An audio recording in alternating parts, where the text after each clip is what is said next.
I have is on a good note. We started right on time, 10 o'clock. And I want to commend all of you who were here on time, 10 o'clock.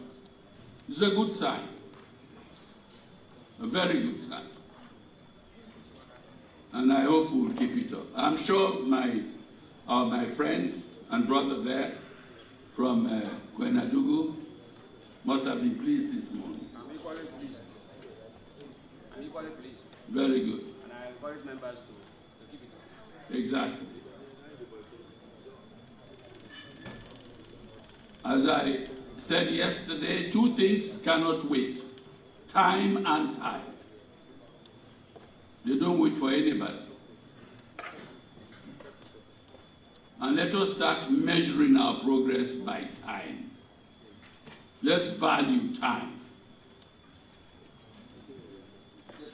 After all, those of us who have been overseas, you are enumerated by time. Whether it is the month, or the hours, or the minutes. Before you remain. And when you do that, you see how rapid the development of this country will be. There is no magic to it. Even countries who are ahead of us in terms of development achieved it by respecting time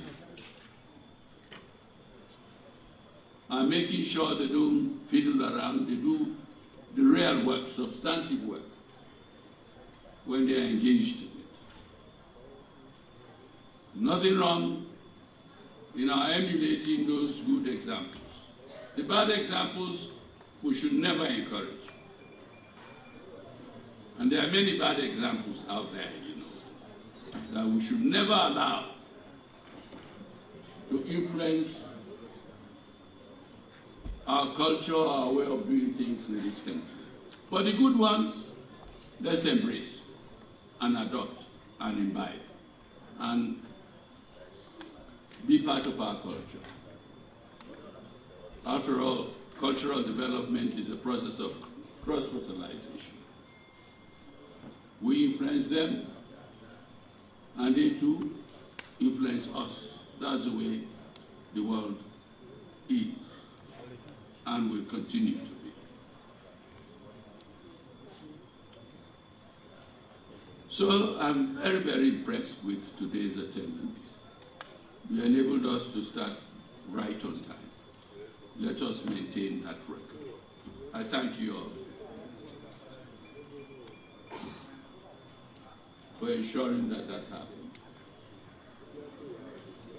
With that said, oh yes, I've just been reminded that our brother MPs from Ghana are still with us. May I invite all of them to please rise and be recognized.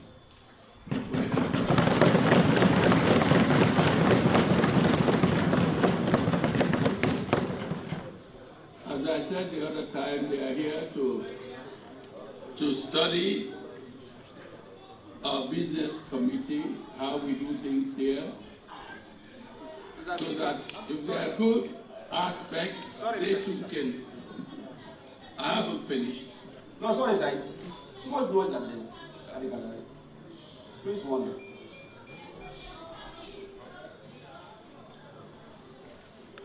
I can't see that. And I cannot warn people that I can see.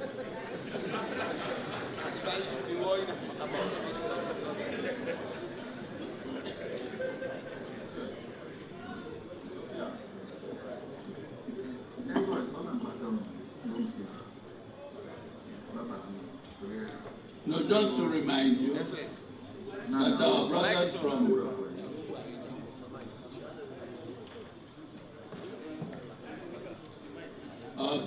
from the Parliament of Ghana are visiting us to come and study the way we conduct business in our business committee of Parliament. and to learn from our own best practices. By the same token, we've been to their parliament to learn from their own best practices, and that's the way we do exchanges between parliaments of the Commonwealth. We have a common tradition, a common heritage. So we learn from each other all the time. I think today is the last working day they are spending with us. And I hope their visit has been worthwhile. Anyway, they will tell us when we meet again this evening to bid them farewell at dinner. Good. They witnessed when our friends and brothers from the APC joined us, and they are now fortunate to witness a very special session of Parliament, and that is the reading of the national budget by the Minister of Finance. We hope they will be able to pick up one or two things that will be of benefit to them when they return back to Ghana.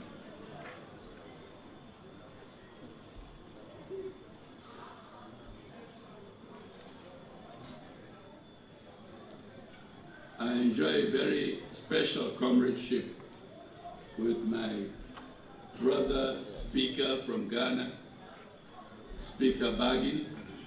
We were together in Angola recently,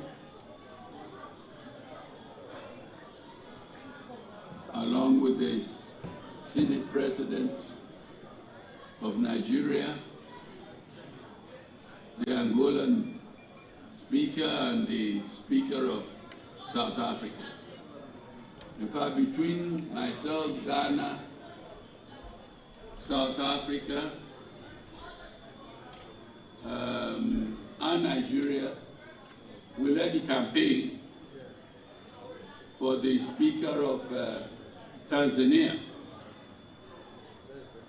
Speaker Axel,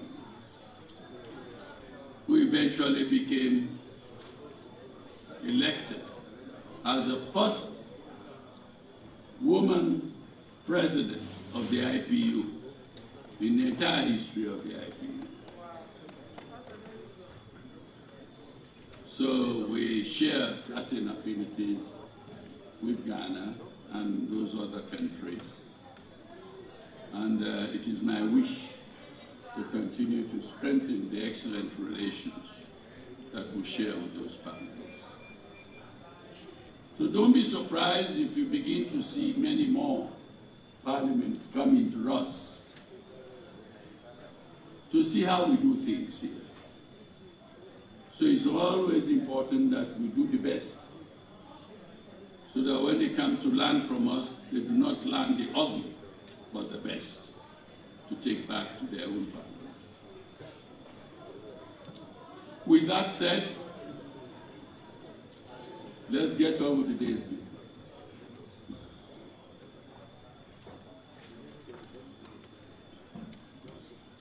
Laying of paper, the Minister of Finance.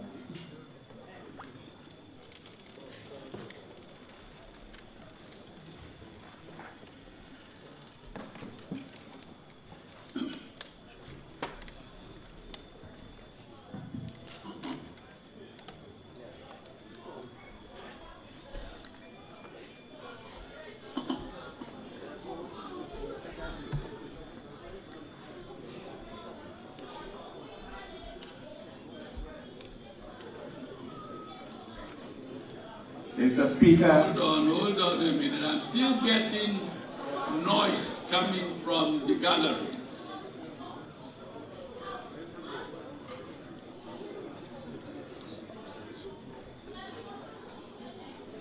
Hello?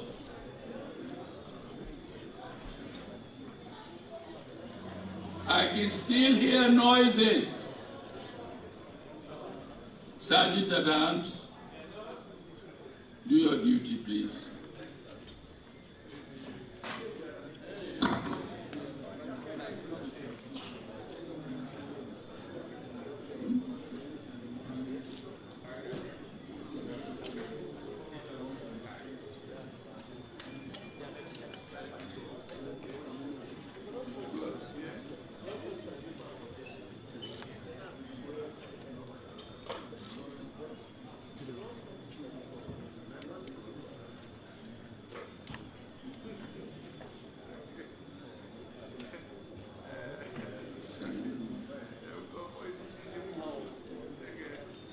Good news for the honorable members to my left. By Tuesday, you'll be getting your tablets.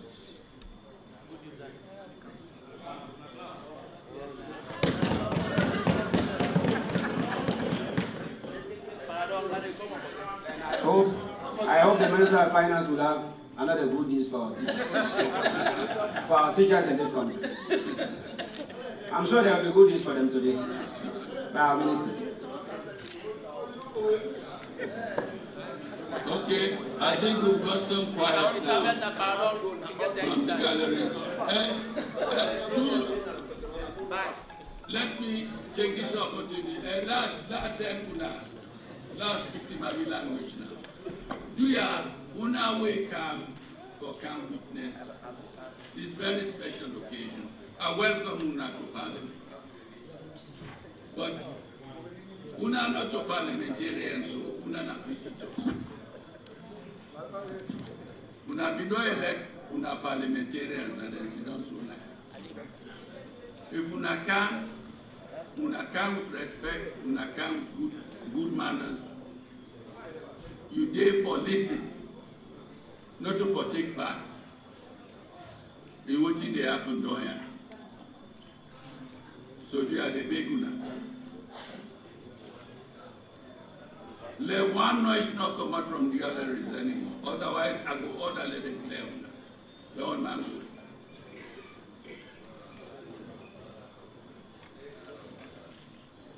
I'm sure now very few no more they make noise. The vast majority of Una no they make any noise. So then one day way, if you neighbor they make noise, tell and say, let it not be the source of you drive one come on at the gallery. Let it quiet.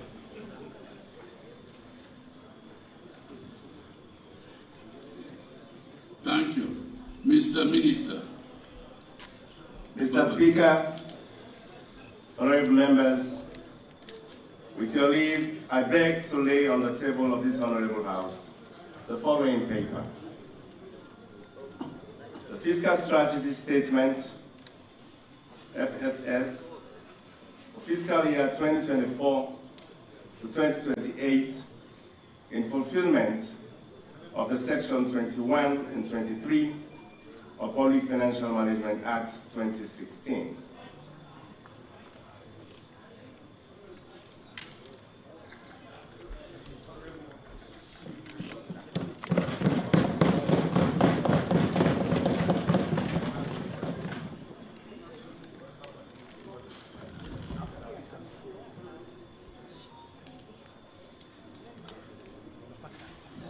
Bill, the Appropriation Act 2024, Introduction and First Reading, the Minister of Finance.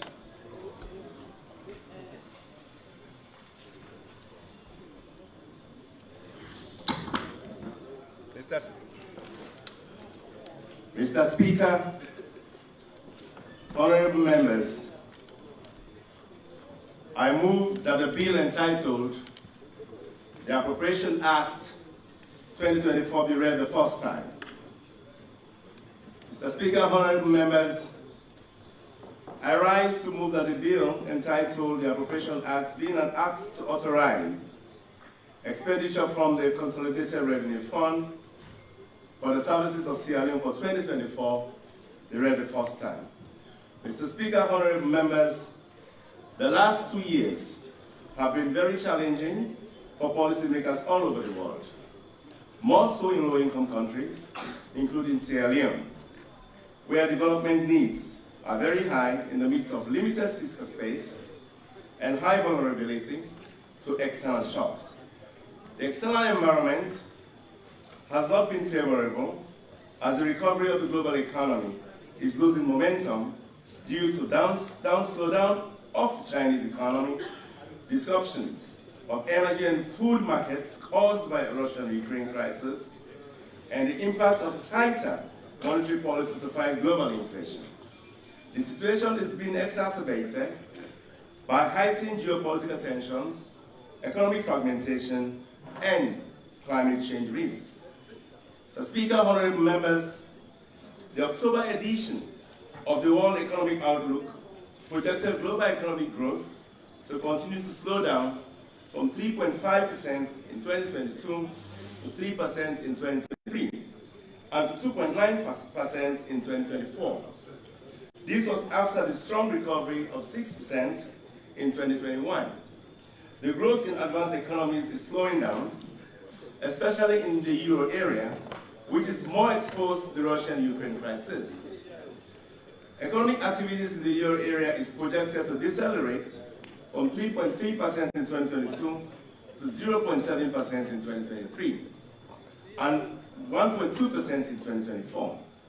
While growth in emerging economies and developing countries is projected to be broadly stable in 2023 and 2024 at 4%, the Chinese economy, our major trading partner, is weakening due to problems in the property and real estate sector.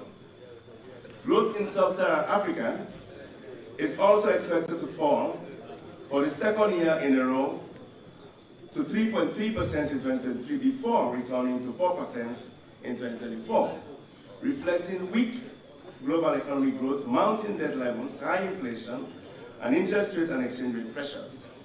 Mr. Speaker, honorable members, although global inflationary pressures are easing from record levels in 2022, inflation still remains relatively high.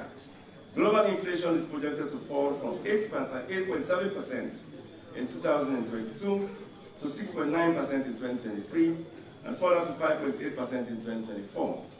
Despite this, commodity prices remain volatile, a major risk to downward trend in inflation. Global oil prices have been fluctuating with an increasing trend averaging around $94 per barrel from January to September in 2023. Repeated cuts in supplies by OPEC Plus countries could see prices average around above 90% per barrel in 2023. Food prices remain elevated and could be further disrupted by an escalation of the war in Ukraine, inflicting greater hardship on many low-income countries, including Sierra Leone. Rice prices continue their upward trend, although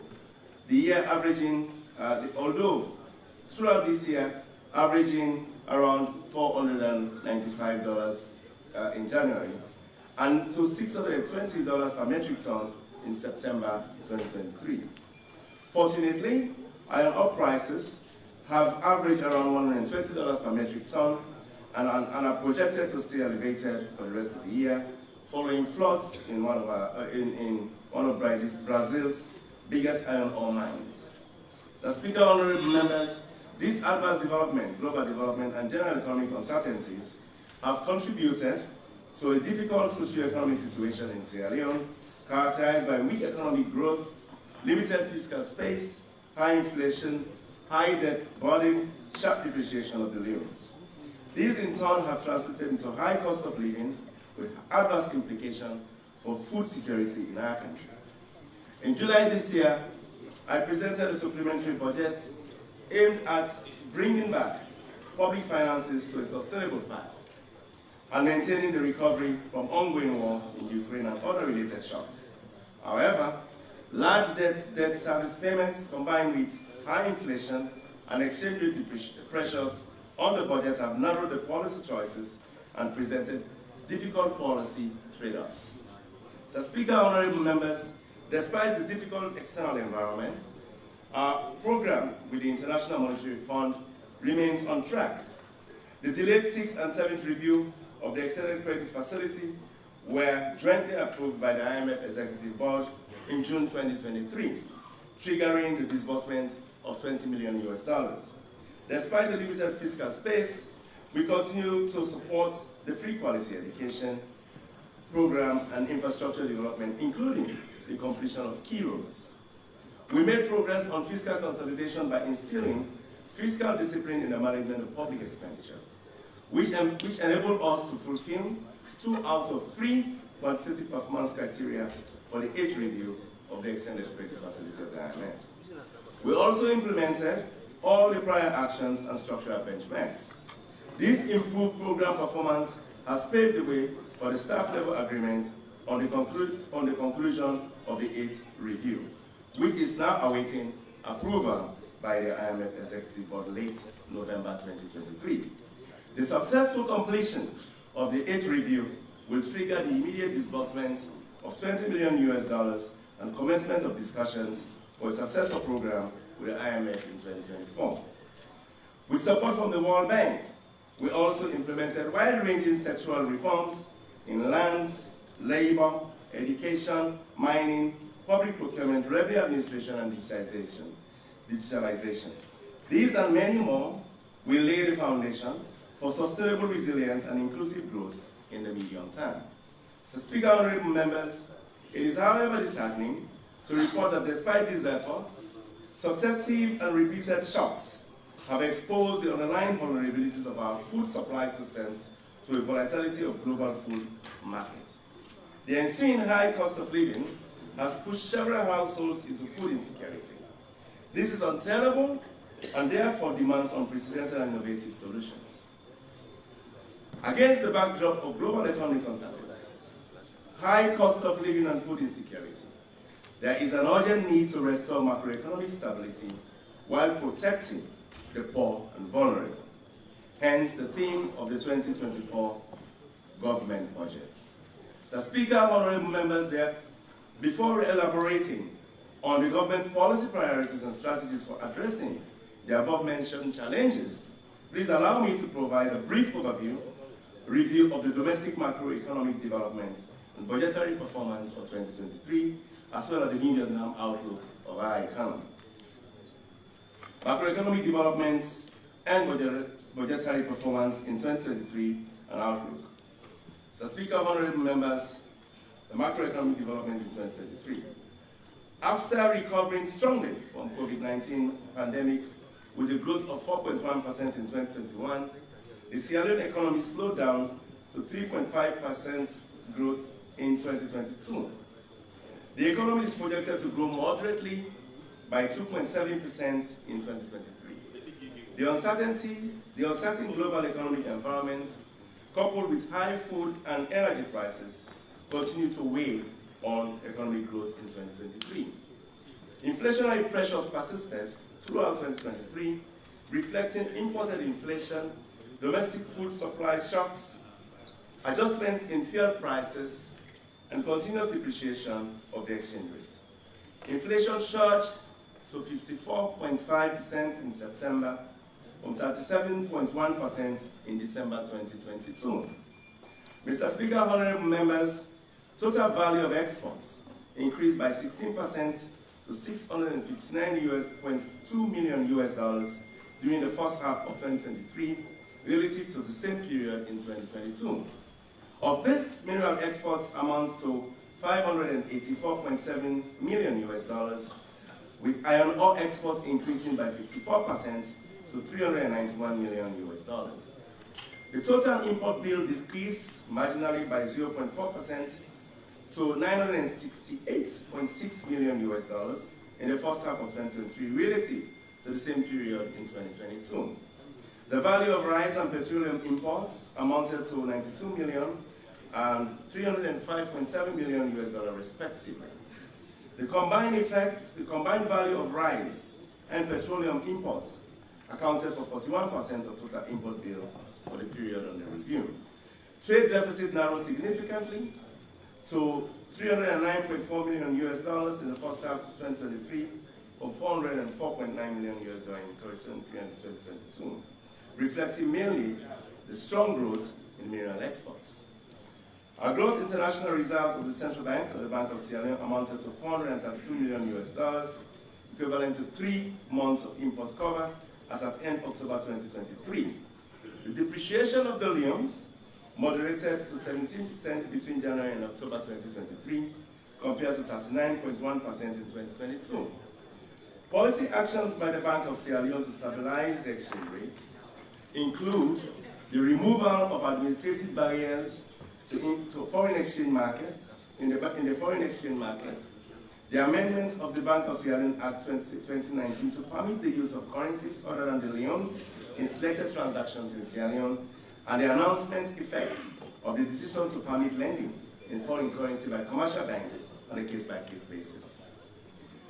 The stock of public debt increased slightly by 5.5% to 53.9 billion unions as at end June, or 51.1 billion unions as at end December 2022. Domestic debt increased by 13% to 18.2 billion unions, while the foreign debt increased marginally by 0.2% to 35.7 billion unions as at end June 2023. The increase in domestic debt was driven mainly by increased domestic borrowing. Mr. Speaker, honorable members, the budgetary performance in 2023. Total domestic revenue collected during the January to June 2023 amounted to 44.6 billion unions, which is 5.9% of GDP, recording a shortfall of 166.4 million unions. The underperformance in income tax, goods and services tax, and customs and excise duty contributed to the shortfall. This was due to election-related uncertainty, weak economic activities, and delay in fuel pump price adjustments. The total domestic revenue will amount to 10.6 billion unions, which is 13.1% of GDP by the end of the year. The total grants received from development partners amounted to 1.1 billion, corresponding wholly project grants.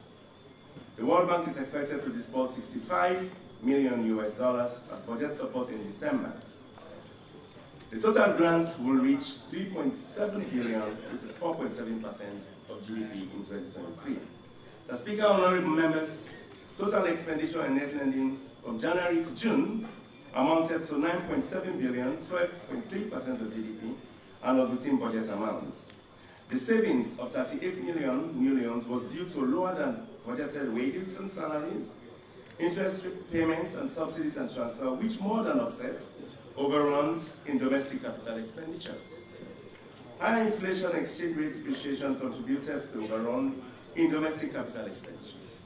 The total net lending, expenditure and net lending are projected to amount to 18.3 billion, which is 23.3% of GDP by the end of the year. Mr. Speaker, the overall deficit, budget deficit excluding grant, is estimated at 6.4% of GDP. However, including grant, the deficit including grant is estimated at 5.1% at the end of June 2023. This deficit was financed mainly by borrowing from the domestic banking system. The medium-term economic outlook. Mr. Speaker, honorable members, the Salone economy is expected to remain resilient over the medium term. Growth is projected to increase from 4.7%, increase to 4.7% in 2024 and 5.2% in 2025, driven by increased investment in agriculture, mining, and continued recovery in the service sector. Inflation is expected to ease to 23% by the end of 2024 and further decline over the medium term, following tight monetary policy stance by the central bank and prudent fiscal policy stance by the Ministry of Finance. The current account deficit is projected to shrink to 4.2% in 2024 and further to 2.9% in 2025 as our trade deficit narrows. Our official reserves, foreign exchange reserves, are programmed to stay above 3 months of import cover in the medium term, supported by official inflows and also private transfers. The exchange rate is expected to depreciate by difference between inflation in Sierra Leone and that of our major trading partners. And given the projected decline in inflation, depreciation of the Leone is expected to moderate in 2024 and over the medium term. However, the outlook of the economy is susceptible, I must say, to several significant downside risks. These include spillovers from ongoing geopolitical tension, economic fragmentation, escalation of the Russian-Ukraine crisis, prolonged weakening of the Chinese economy, potential collapse of prices of our key commodities, export commodities, as well as continued depreciation of the exchange rate, and also any decline in international donor support may pose additional challenges for the outlook. The policy priorities of the 2024 budget. Mr. Speaker, honorable members, the difficult and uncertain global economic environment, spillovers to our economy, combined with policy slippages, have translated into a challenging macroeconomic situation, which in turn have led to an increase in cost of living, as earlier noted. Taking this development into consideration, the 2024 budget will seek to, 1, improve the management of public finances and enhance the effectiveness of monetary and exchange rate policies, to reduce inflation, stabilize the exchange rate, to lower the cost of living, thereby protecting the poor and vulnerable people. 2, support the implementation of feed Salone program to improve agricultural productivity for food self-sufficiency. 3, expand social safety net to cushion the impact and multiple shocks on the poor and vulnerable. 4, consolidate human capital development intervention in education and health in order to improve the quality of life of people, especially women, children, and the youth.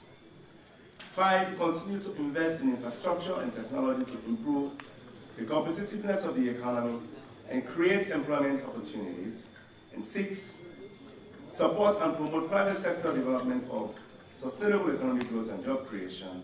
7, support the implementation of appropriate climate adaptation and mitigation measures to minimize the impact of climate change on livelihoods.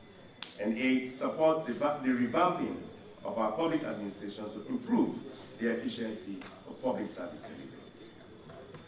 The strategies for achieving the 2024 budget policy priorities.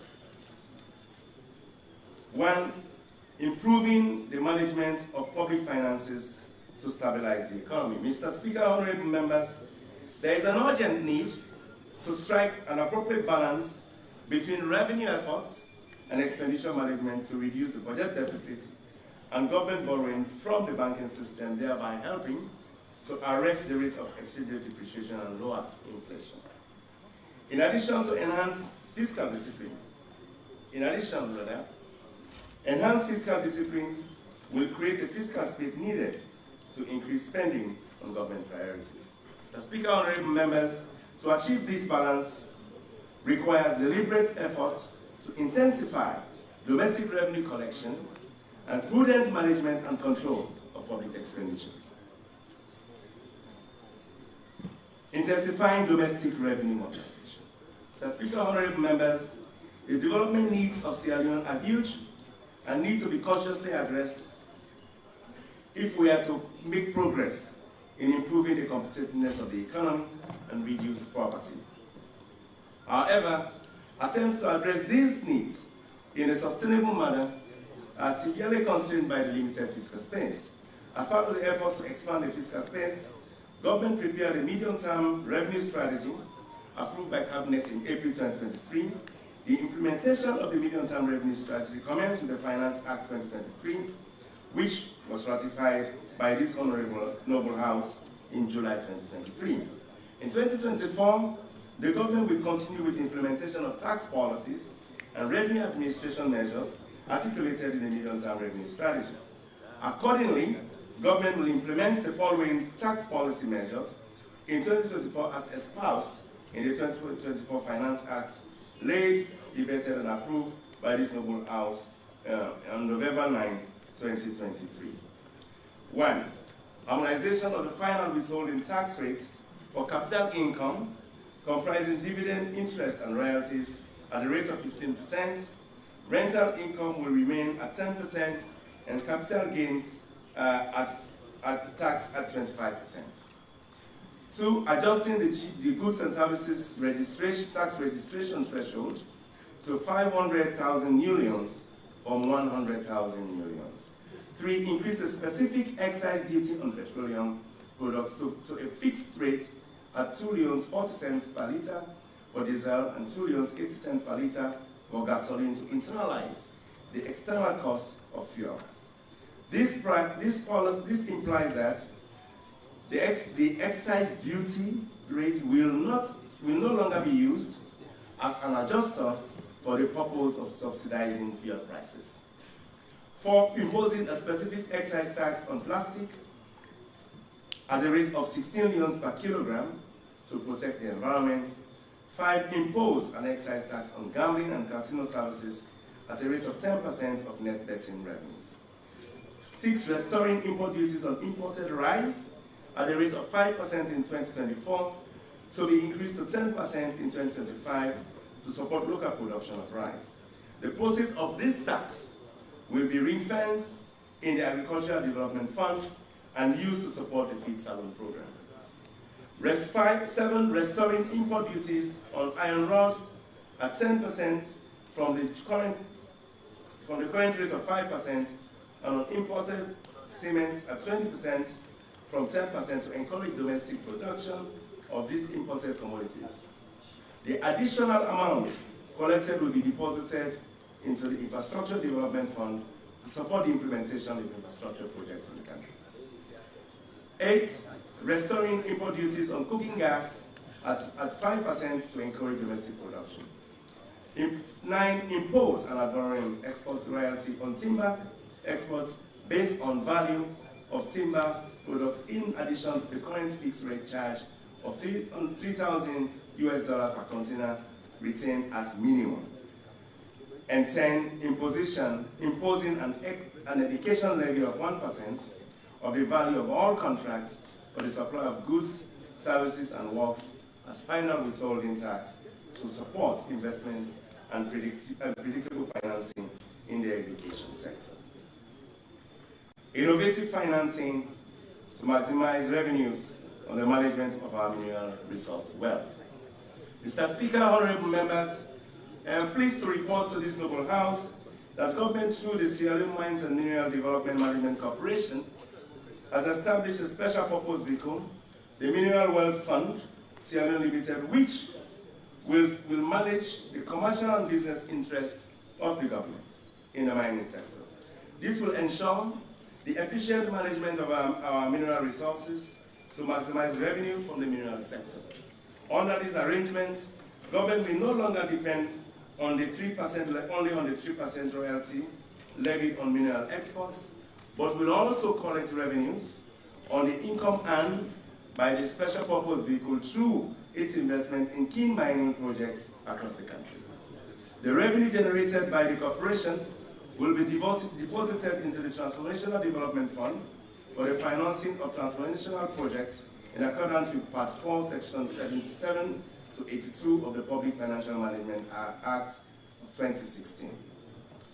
Mr. Speaker, honorable members, in tandem with the implementation of foregoing policies, the National Revenue Authority will implement the following revenue administration measures aimed at strengthening tax compliance. 1, expand the annual NRA audit plan to cover a high proportion of large taxpayers, including those in the extractive industry. 2, set up and operationalize the courts to deal with tax defaulters and other revenue offenses. 3, extend the block registration of businesses to all parts of the country. And 4, establish an electronic single window for clients of dutiable goods. 5, impose fines and penalties on shipping agencies that fail to upload manifest 48 hours before their arrival of vessels. 6, strengthen custom valuation through acquisition of a price reference database to support the valuation module in their secure world system.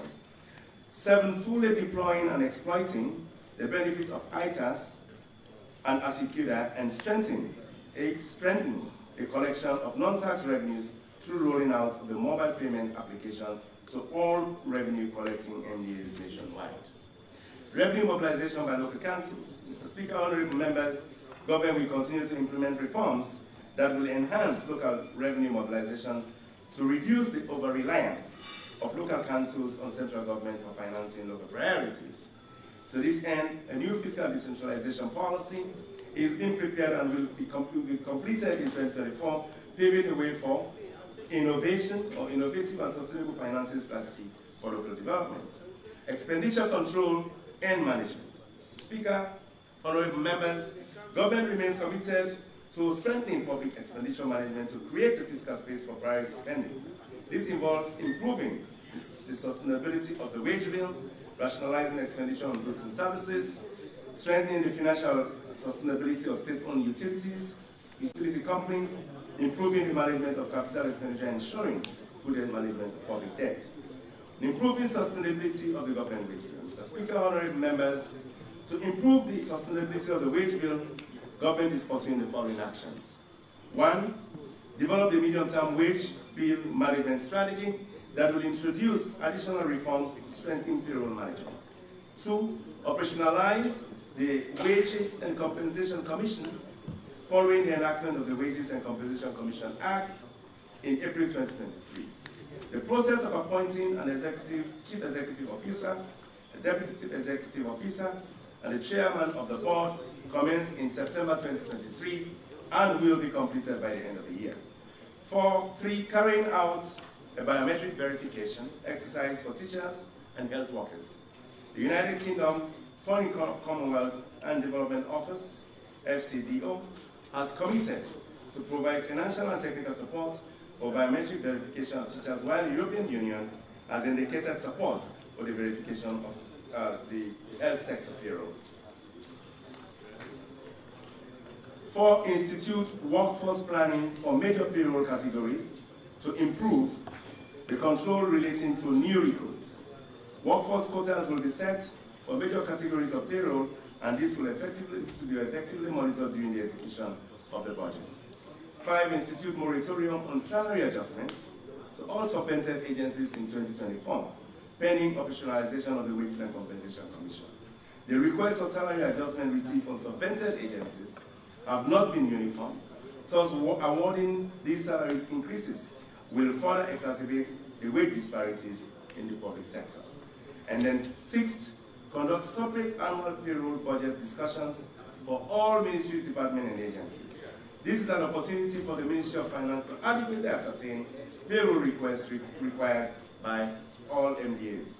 It will also improve payroll budgeting and minimize the persistent in-year requests for recruitment and salary adjustments received during the budget execution. Rationalizing recurrent and domestic capital expenditures. Mr. Speaker, honorable members, government will continue with efforts to rationalize non-salary recurrent expenditures and improve the management of capital projects, especially those funded by the government, to improve the credibility of the budget. The following actions will be implemented in 2024. 1, implement baseline budgeting with technical assistance from the IMF to improve budget planning and execution. 2, extend the coverage of the IFIs to additional 20 MDAs, including subvented agencies, bringing the total to 98 MDAs in 2024. This is to ensure that majority of government expenditure are processed through the IFMIs and avoid overspending and accumulation of arrears. 3, continue to strengthen cash management by ensuring that cash flow forecasting approved by the Cash Management Committee form the basis of quarterly budget allocation to MDAs to avoid accumulation of arrears. And 4, implement a block system of allocation of non-contractual expenditures. In order to ensure that spending by MDAs is within the budget limits, allocation for administrative and operating spending expenses such as fuel, travel, office and general supplies will be separated from allocation for contractual obligations. Allocation for administrative expenses will be made in bulk and deposited into MDA's departmental accounts at the Bank of Sierra Leone. Allocation relating to payment for contractors will be processed and paid directly to the account of contractors or suppliers of goods, services, and works. The Ministry of Finance will continue to capacity budget officers and budget committees in MDAs to support the implementation of the system. Mr. Speaker, honorable members, government is also working towards improving the financial sustainability of state-owned enterprises, especially the Electricity Distribution and Supply Authority, by boosting its revenue collection potential from regular adjustment of tariffs to reflect, through regular adjustment of electricity tariffs, to reflect the cost of electricity generation and transmission. This will eliminate subsidies and reduce the pressure on the budget. Mr. Speaker, honorable members, government is committed to strengthening the formulation and execution of public investment program, also known as capital budget. With support from the World Bank, government will develop a public investment management information system. The system will provide a platform 4 projects to be developed in line with the public investment management cycle. It will also provide support efficient public investment management for both central government and local government. The Ministry of Planning and Economic Development will also issue policy guidelines on management of PIPs. Improving the sustainability of public debt. Mr. Speaker, honorable members, debt service payments account for an average of 25% of domestic revenue, thereby reducing the resources available for spending on government priority programs. In addition to the fiscal consolidation measures mentioned in the foregoing paragraph, government will pursue the following actions to improve the sustainability of public debt and create fiscal space to scale up spending on the big 5 game changes. 1. Continue to introduce medium to long-term bonds to extend average maturity in line with updated medium-term debt strategy. 2. Limit external borrowing in line with program ceilings agreed with development partners. Continue to seek grant financing and borrowing highly concessional loans to finance investment in key sectors of the economy, especially infrastructure. And 4. Continue to explore non-debt creating financing models such as public-private partnership supported through analysis of potential fiscal risks. 4. Implement a medium-term debt strategy every year to guide the public debt management. Implement an updated arrears clearance strategy. Continue to improve debt reporting and transparency through regular publication of debt and contingent liabilities of SUE. 8. Review the Debt Management Act to further strengthen debt management. 9. Deploy a contract profiling tool for the effective management of contracts with support from the African Development Bank. The West African Monetary Institute, in collaboration with the West African Institute of Financial and Economic Management, YFEM, is providing technical assistance in the development of the domestic debt market. This is expected to increase the capacity of domestic investors to take up more domestic debt with longer maturities. Monetary and exchange rate policies. Mr. Speaker, honorable members, the Bank of Sierra Leone is committed to taking decisive actions to bring inflation down and stabilize the exchange rate.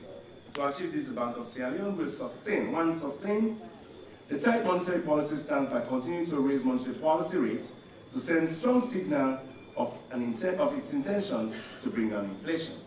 2. Develop a framework to introduce Bank of Sierra Leone's own instrument to support effective liquidity management operation. And 3. Improve the communication to explain monetary policy decisions and action necessary to align inflationary expectations with policy objectives. Mr. Speaker, honorable members, in addition to tightening monetary policy to lower inflation, the central bank will take the following actions to stabilize the exchange rate. Continue to remove restrictions on foreign exchange transactions and simplify the rules of interbank foreign exchange market. 2. With effect from January 2024, the Bank of Sierra Leone, in collaboration with the relevant regulatory agencies, will enforce the requirement to repatriate a minimum of 30% of export value into the banking system by exporters of minerals, agricultural, fisheries, forestry, and forestry products. The Bank of Sierra Leone will recommend the purchase of gold to build foreign exchange reserves. 4.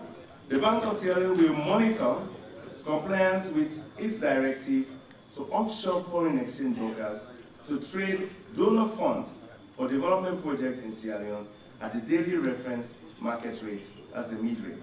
And 5. Government will require all disbursements for donor-funded projects to be channeled through the Bank of Sierra Leone. The Bank of Sierra Leone will convert these funds at the reference market rate on the value date of the transaction. The operational accounts of projects will be held at respective commercial banks.